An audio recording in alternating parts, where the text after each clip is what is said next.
మన నియోజకవర్గంలో పుట్టి పెరిగి ఉన్నతమైన చదువులు చదువుకొని బయట ప్రాంతాల్లో ఉద్యోగరీత్యా వ్యాపార రీత్యా ఉన్న సోదర సోదరి మనందరినీ నియోజకవర్గం ఉన్న జన సైనికులు పసుపు సైనికులందరినీ కూడా ఈ వేదికకి ఆహ్వానించడం జరిగింది.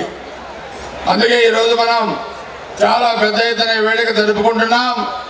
ముందుగా అందరికీ నూతన సంవత్సర శుభాకాంక్షలు, సంక్రాంతి శుభాకాంక్షలు తెలియజేస్తా ఉన్నాను.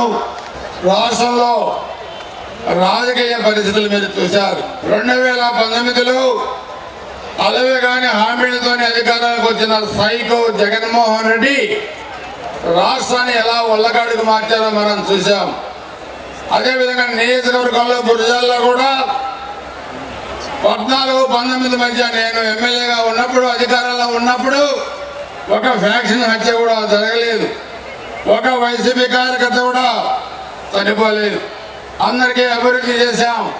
3,000 కోట్ల రూపాయలతో గ్రామాలు అభివృద్ధి చేస్తే వీళ్ళు 19లో వచ్చిన తర్వాత 11 మంది ఎస్సీ ఎస్టీ బీసీ మైనార్టీ నాయకుల్ని చంపారు. కాపు నాయకుల్ని 8 మంది అక్రమ మైనింగ్ ముందులో పడి చనిపోయారు. 60-70 మంది కాళ్ళు చేతులు విరగొట్టారు. అత్యాచారాలు చేశారు, భూములు ఆక్రమించుకున్నారు, తెలంగాణ మంచిగా అమ్మారు. ఒకటి కాదు, ఈరోజు పుట్టకాలు అమ్మారు, ఇసుక అమ్ముకున్నారు, మట్టి అమ్ముకున్నారు. అన్నీ అమ్ముకొని ఈరోజు ఒక 2-3 నెలల్లో ఇంటికి పోవడానికి సిద్ధంగా ఉన్నారు. మేము ఒకటే చెప్పాం, రేపు మేము గెలిచిన తర్వాత చట్టపరంగా మీ మీద చర్యలు తీసుకుంటాం తప్పితే మీరు చేసిన తప్పులు మేము చెయ్యం.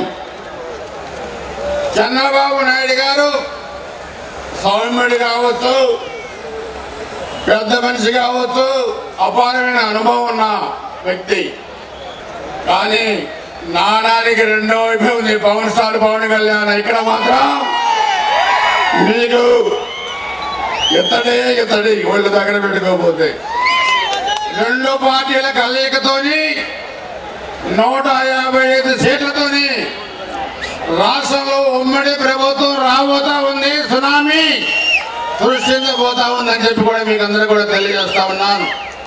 అందుకే మీ అందరి ఆశీర్వాదంతో ఎన్నికల్లో గెలిచిన తర్వాత రాబోయే స్థానిక సంస్థల ఎన్నికలు కానీ తెలుగుదేశం జనసేన పార్టీకి ఉమ్మడి భాగస్వామ్యం కల్పించడం జరుగుతుంది గురజాల నియోజకవర్గంలో అని చెప్పి కూడా స్పష్టంగా తెలియజేస్తున్నా.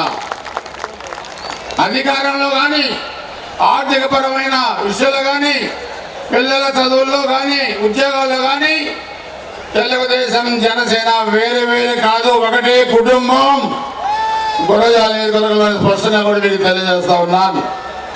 తెలుగుదేశం పార్టీ, జనసేన పార్టీ గురజాల నియోజకవర్గంలో 2 కలిసి ఉమ్మడి అభ్యర్థిగా 7వసారి నేను వరుసగా గురజాల నియోజకవర్గం నుంచి పోటీ చేయబోతున్నానని చెప్పి స్పష్టంగా మీకు తెలియజేస్తా ఉన్నాను.